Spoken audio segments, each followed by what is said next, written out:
Bismillahirrahmanirrahim. Elhamdülillahi Rabbil alemin. Vessalatu vesselamu ala Rasulina Muhammedin ve ala alihi ve ashabihi ecma'in. Hormatly musulman doganlar, dinimiz İslam'ın haram eden zatlarının birim cins parazlıktır. Yani başkaça aýtsak, millet parazlyk, tire taýpa parazlykdyr. Misal üçin, öz milletini, öz taýpany başka milletten, tire taýpadan ýokary üstün görüp, özünden bolmayanlary pes görmek, kemsitmekdir. Bu düşüncen düýbünne tekebbirlik, ulumsuluk, özüni başkalarından üstün görmek yatyr. Tekebbirlik bolsa musulman doganlar ulu günälaryň biri we İslamda haramdır. Gynansak da halkymyzyň içinde şu hili ýalňyş düşünjeli, erwet häsiýetli adamlar bar. We bularyň arasynda 5 wagt namazly, özüne dindar diýip ýörenler bar. Bu adamlar ol nohur, bu teke, bu çowdur, plany buluç, özbek,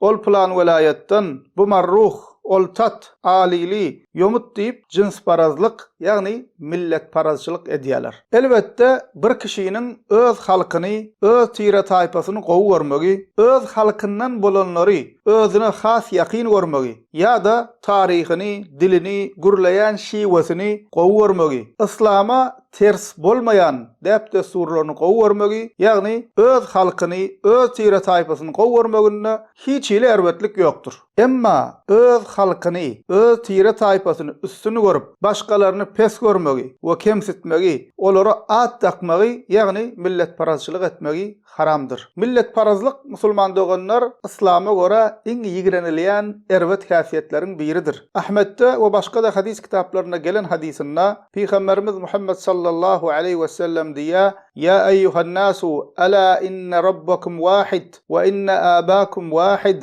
Ala la fadla li arabiyyin alal a'jami, ve la li a'jamiyyin alal arabi, ve la li ahmar alal aswad, ve la aswad alal ahmar illa bit taqwa." Bu hadisin başga rivayetinde diýär: "En-nasu min Adam ve Adam min turab." Peygamberimiz sallallahu aleyhi ve sellem diýär: "Ey insanlar, dikkat edin, Rabbiniz birdir, ataňyz birdir. Dikkat edin, Arabyň Arap bolmaýana, Arap bolmaýanyňam Araba artykmaçlygy ýokdur. Gyzylyň gara, garaňam gyzyla artykmaçlygy ýokdur. Artykmaçlyk, üstünlük diňe takwalykdadyr.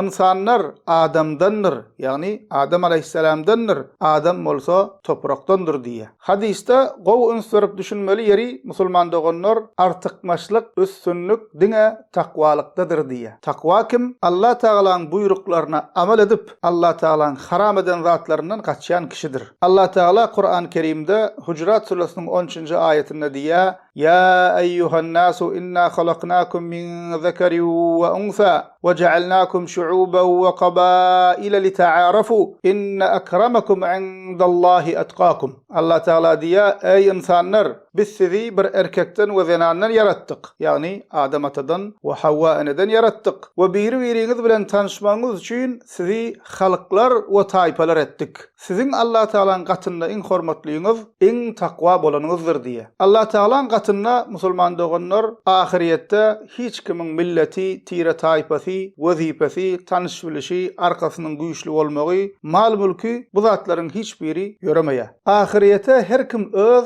amaly bilen gelmelidir. We Allah Taala'nın gatynda insany gadyrly, gymmatly edýän zat milleti, tire taýpasy däldir. İmanydyr, takwalygydyr, salih amalydyr. Allah Taala bizi we neslimizi, türkmen halkymyzy öz söýen, ýalkan we razy bolan bendelerinden etsin. Elhamdülillahi Rabbil alemin.